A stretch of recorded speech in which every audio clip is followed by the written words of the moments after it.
W.H. Auden once called Wagner perhaps the greatest genius that ever lived. Why? Anybody want to start on this one? He was a notoriously heavy drinker. Not the correct answer. Why don't we talk about his impact on musical language? Because Wagner really was this turning point in the use of harmony in that era we call the Romantic era. So the century preceding the 20th century went through this giant groaning gear change in terms of what harmony could do. If you listen to what was being written harmonically in early Beethoven, late Haydn, early Beethoven at the beginning of the 1800s, and then after Wagner, there is a complete shift. And it's mostly around what was possible with, well, the notes of the scale. Well, can we just play as a diatonic scale, just a C major scale? So that was pretty much the language that was available to people in 1800, and then Wagner introduced all the notes in between. It was just chromatic scale, and now chromatic scale. And all the, it's a little slower so we can hear all the...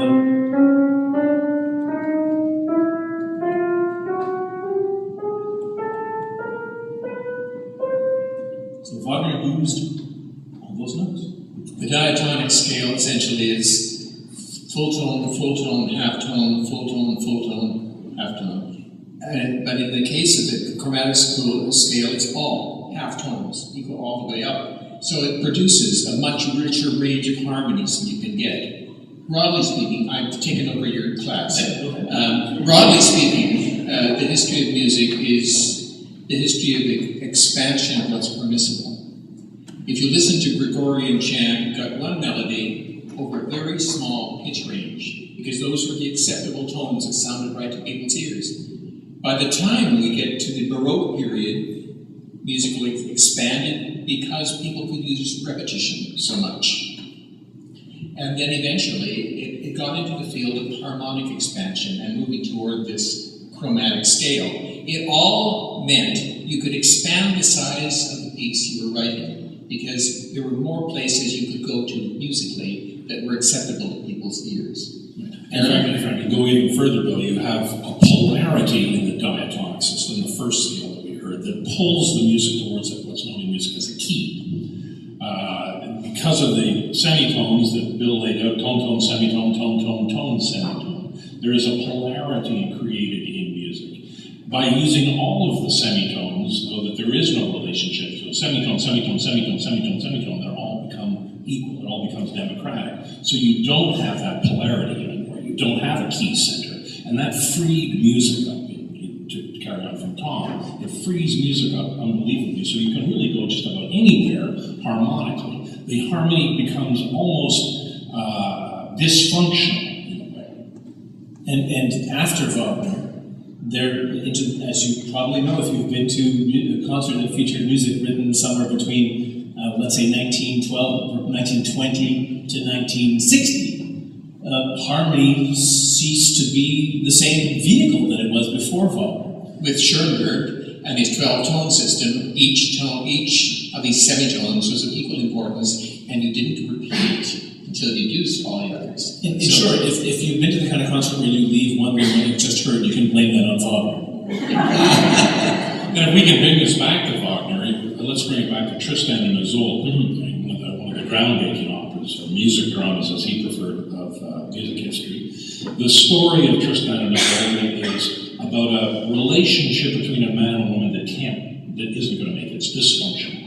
And to make a long story short, to make a 5-hour story short, by the end of it, they realize that they cannot realize their love on earth, so they will die. And they will realize it in death, love, death, right, to be bestowed. And Wagner very cleverly uses this dysfunctional aspect of harmony that doesn't resolve for 5 hours.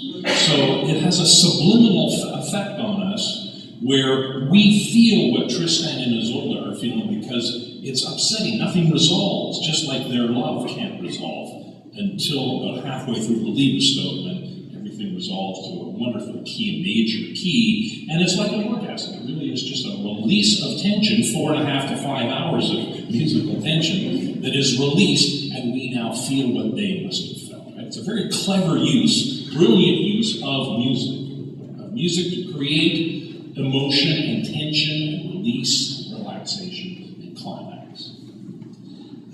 Constanze, so there's a famous four-note chord in Wagner. It's known as the Tristan chord, and it's a G, a B, but then a D sharp and a G sharp, and that opens the opera. And as you said, Rick, it's not resolved for 3.5 hours. So can we hear the Tristan chord?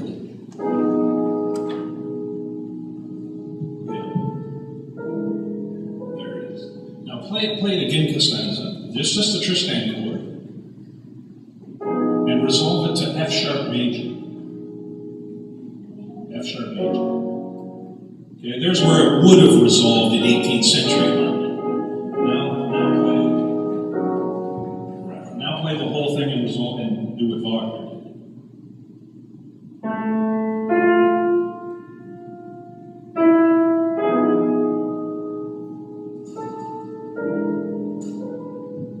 Notice how your left hand, unresolved.